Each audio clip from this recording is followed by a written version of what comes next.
Why Portugal won't win the 2026 World Cup. Portugal are one of the most talented teams heading into the 2026 FIFA World Cup. They have world-class players in almost every position. Their midfield is packed with creativity and technical quality. Their defense contains some of Europe's most respected defenders. Their attack is loaded with players capable of changing games in a single moment. On paper, Portugal look like genuine contenders to lift football's biggest trophy. But there is a huge difference between being contenders and becoming champions. Every World Cup produces several teams that look capable of winning it all, yet only one nation actually lifts the trophy. The difference often comes down to small details: squad balance, tactical flexibility, mental strength, tournament experience, luck. And when you examine Portugal closely, several concerns begin to emerge. This isn't a video about why Portugal are bad. They're not. This isn't a video about why Portugal will crash out in the group stage. They probably won't. This is a video about why Portugal, despite all their talent, may fall short when it matters most. Let's start with the biggest name in the squad: Cristiano Ronaldo. At this point, Ronaldo is more than a football player. He's a global icon. He's arguably the greatest goalscorer the sport has ever seen. His influence on Portuguese football cannot be overstated. An entire generation of players grew up watching him dominate Europe and inspire Portugal to their greatest achievements. The problem isn't Ronaldo's legacy. The problem is his age. At 41 years old, Ronaldo remains dangerous in front of goal. His movement inside the box is still excellent. His finishing remains elite. His leadership is undeniable. But football at the highest level is becoming faster every year. The best teams press relentlessly. The best forwards defend from the front. The best attacks rely on constant movement. Ronaldo simply cannot offer the same physical output that he once could. Against weaker opponents, Portugal can compensate for that. Against elite nations, it becomes much more difficult. Imagine Portugal facing France, or Spain, or Argentina, or Brazil. Those teams are capable of dominating possession and forcing mistakes. Every player must contribute defensively. Every player must cover ground. When one player becomes a tactical exception, opponents can exploit it. This creates a difficult dilemma for manager Roberto Martinez. Do you build your team around the greatest player in Portuguese history? Or do you prioritize what gives Portugal the best chance of winning football matches in 2026? That question alone could define Portugal's tournament. And speaking of Roberto Martinez, he represents another major concern. Martinez is often viewed as a talented coach. His teams usually play attractive football. His players generally enjoy working under him. His attacking systems can produce exciting performances. But there is one criticism that has followed him throughout his managerial career. Can he win the biggest games? During his time with Belgium, Martinez coached what many considered a golden generation: Kevin De Bruyne, Eden Hazard, Romelu Lukaku, Thibaut Courtois, Vincent Kompany, Toby Alderweireld, Jan Vertonghen. The list goes on. That Belgian team had enough talent to win a World Cup, yet they never did. Despite years of promise, they ultimately fell short. Now Martinez finds himself in a remarkably similar position. Another talented generation, another opportunity, another chance to silence his critics. The concern isn't whether Martinez is a good coach. The concern is whether he's the coach who can guide a team through 7 pressure-filled World Cup matches. History suggests that tournament football requires something different. It requires adaptability. It requires difficult decisions. It requires knowing exactly when to change tactics. And until Martinez proves otherwise, questions will remain. Moving beyond the manager, let's examine Portugal's squad itself. One area that deserves praise is the midfield. In fact, Portugal may possess one of the best midfields in international football. Bruno Fernandes is capable of creating chances from nothing. Vitinha has developed into one of Europe's most intelligent playmakers. João Neves brings energy, aggression, and technical quality. Bernardo Silva remains one of the smartest footballers in the game. Few nations can match that combination. The problem is that football isn't won solely in midfield. Eventually, games are decided in both penalty areas. And that's where some concerns begin to emerge. Portugal's defense looks strong on paper. Ruben Dias provides leadership. Nuno Mendes offers elite athleticism. Diogo Dalot can contribute in attack. But the defensive unit hasn't always looked convincing against top opposition. Portugal occasionally leave large spaces during transitions. They sometimes struggle when opponents attack quickly. And in modern football, transitions kill teams. One mistake, one misplaced pass, one defensive lapse. That's often enough to end a World Cup campaign. Then there is the issue of consistency. Portugal's ceiling is incredibly high. On their best day, they can beat anyone. That's not an exaggeration.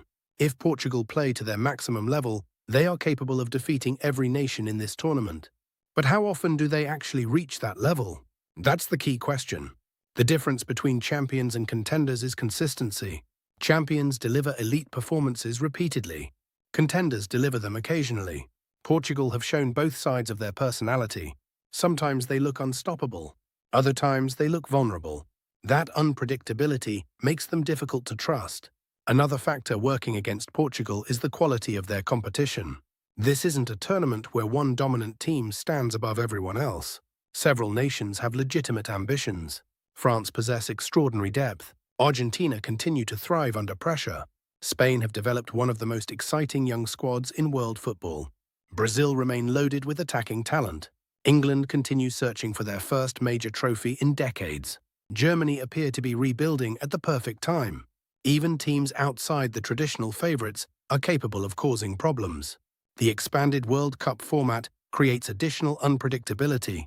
More teams means more opportunities for surprises, more opportunities for difficult matchups, more opportunities for chaos. And chaos doesn't always favour the most talented squad. Let's consider Portugal's potential route through the tournament. The group stage should be manageable. Portugal possess enough quality to advance comfortably. But knockout football is different. The round of 16 introduces real danger. The quarter-finals become a minefield. By the semi-finals, every remaining team will believe they can win the tournament. At that point, talent gaps become almost irrelevant. Matches are decided by moments. A penalty shootout, a red card, a defensive mistake, an injury, a moment of brilliance. Portugal may have enough quality to beat one giant.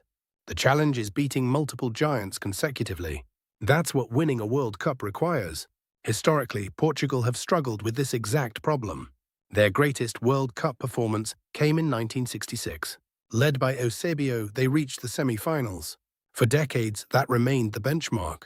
The Cristiano Ronaldo era brought enormous expectations. Many believed Portugal would become regular challengers. And while they achieved success by winning Euro 2016 and the Nations League, World Cup glory remained elusive. They reached semi-finals. They reached quarter-finals. They produced memorable moments. But they never reached the summit. Now the current generation carries that burden. They aren't just trying to win matches. They're trying to make history. Pressure can inspire teams. It can also crush them. The psychological aspect of tournament football is often overlooked. Players know what's at stake. They know how close they are. The deeper a team advances, the greater the pressure becomes.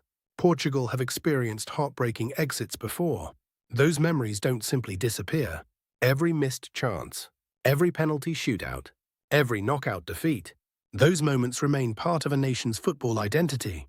And when tension rises, history often finds a way of returning. Another concern is squad hierarchy. Portugal possess numerous star players. Bruno Fernandes is used to being the main man at club level. Bernardo Silva is accustomed to playing in title-winning teams. Rafael Leão expects freedom to express himself. Ronaldo remains the face of Portuguese football. Managing those personalities isn't easy.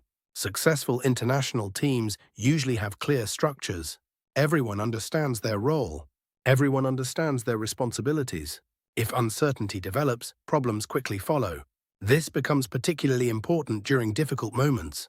What happens if Portugal fall behind? Who takes control? Who leads the response? Who changes the game? Championship teams answer those questions immediately. Portugal still appear to be searching for those answers. There is also a concern regarding attacking efficiency. Portugal create chances, lots of them. But creating opportunities and converting them are two different things. World Cups punish wastefulness. Teams rarely receive endless opportunities. Sometimes one chance decides everything. Sometimes one missed opportunity changes history. Portugal cannot afford to be wasteful against elite opposition. And yet, there have been occasions where finishing has let them down.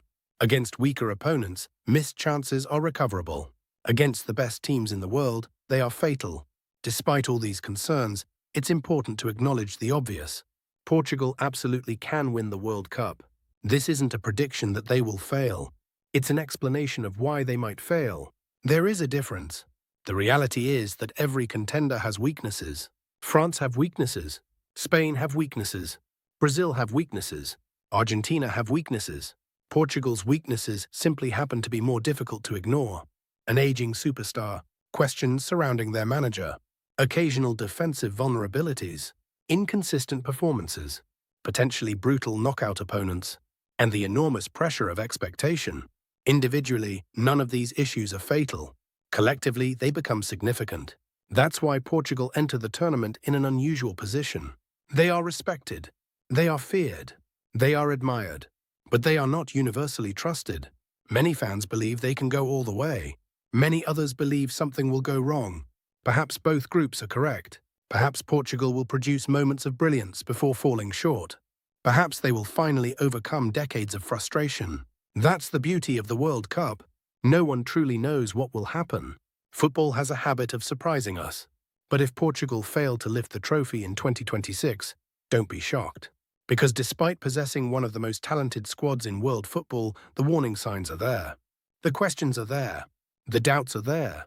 And until those doubts are answered on the pitch, Portugal remain contenders rather than favourites. A team capable of winning the World Cup, but also a team that could once again leave millions of fans wondering what might have been. And that is exactly why Portugal may not win the 2026 FIFA World Cup.